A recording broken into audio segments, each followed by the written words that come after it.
Alright, good hooligans, just finished watching Happy Death Day. Let's get into a review of it. It's sure to write notes down. Alright, just a little quick note. I don't know if this is a real place in Louisiana or whatever. It takes place on a campus of Bayfield University. I thought that was kind of cool because you see like a Bayfield flag and everything. The team is called Bayfield Babies, I'm pretty sure. But where I live in Barrie, Ontario, like one of the busiest streets is Bayfield Street. There's Bayfield Mall and all that. So I don't know. So that was a little cool connection. Okay, so Happy Death Day is basically like Groundhog Day, but with a murderer, which is actually funny because without giving anything away, Groundhog Day is referenced towards the end of this movie. But either way, this girl Tree, yes, Tree, like a pine, a birch, a cedar, spruce. Her name is Tree. So she wakes up in the dorm room of a young man named Carter. Basically, it's one of those things like that's her starting point. Every time she like wakes up again, she's like in that same moment. The first time we see her there, she has no recollection of the night before. You've learned through the next couple scenes that she ended up having a few too many wobbly pops the night before. What we first learn about Tree, honestly, like in the beginning of the movie, she doesn't seem like she has a very like positive outlook. She's not like a very, she's not a kind person. We'll say that. There does end up being a reason to that though, and honestly, it's one of those ones that it's not one of the, it's not pushed through the whole story. It's peppered in there, and the way it was done was actually really, really well done and like really beautiful at times. But we're going to touch on that later. So the reason the movie's called Happy Death Day is this is actually taking place on her birthday. I believe it's September 18th, actually. So that's kind of funny, right in between my two younger kids' birthdays. Either way. So every night on her birthday, like somebody wearing a baby mask, because like the team from the university keeps killing her. And it's like no matter which route she like changes, she always ends up getting caught by him or her. Not gonna spoil that for you. So at one point in the movie, she kind of like breaks down. I believe it was like on the fourth time of waking up, and she kind of tries to tell Carter what's happening.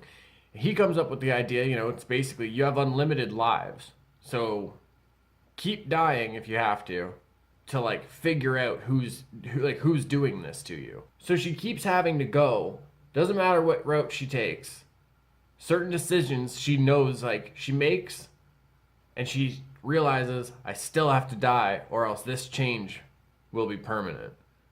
It's a really interesting dynamic that she actually like she faces within trying to find answers of like what happened to her. The only problem I see with Carter's plan, or that I saw with Carter's plan, is she can keep doing this and trying to figure it out, but he's not living in the same loop as her. So it's kind of one of those like 50 First Dates kind of thing where it's like she would have to keep like filling him in like of all this crazy story that's happening to her. I'm not going to spoil like any of like the plot twists or anything like that. Obviously, I don't like doing spoiler reviews because I don't like things getting spoiled for me like that. So I put the same respect out there. What I am going to say is honestly, like as far as horror movies go, I guess you could say, this was a fun one. It had its comedic moments. It was done by the company Blumhouse. They did The Purge, The Visit. I believe they also did Insidious. Blumhouse is known for really, really dope horror movies. This one, it had it had a couple jump scares and everything in there. It had its comedic moments, but even the story itself. There's a moment where it got me in the feels a little bit. I'm not gonna lie to you, folks. It was actually really well done. I wasn't sure what to expect from the movie, to be honest. I didn't know if it was gonna be like super campy or what. But I really enjoyed this movie. It was, like I said, it was fun. It had its jump scare moments. It has those moments too, like while you're watching it, you're trying to kind of like figure out like who the killer might be. So that's always fun. You know what I mean? It's kind of like a little adventure that you get to take. when I was watching it, it kind of felt like it had that feeling of like the early 2000 horror movies that were coming out. Like, you know, like I Know What You Did Last Summer, the Scream movies, kind of like it at certain times in the movie. And I don't bring that up as like a negative point, like against it or anything. I actually enjoyed that. I'm just saying, like it was, you know, as far as like horror movies have been lately, this felt like a kind of like a breath of fresh air, something different. So maybe it was for that reason that I enjoyed it, but either way, I definitely recommend it, folks. If you get the chance to go watch Happy Death Day, go do that. All right, that concludes the Happy Death Day review. Thanks for checking it out. It's mucho appreciated as always.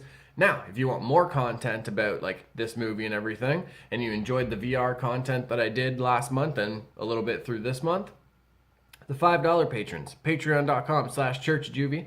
Link is in description. Those folks are getting the 360 video as well as this review and everything. So if you want to see more, go check that out. Join up.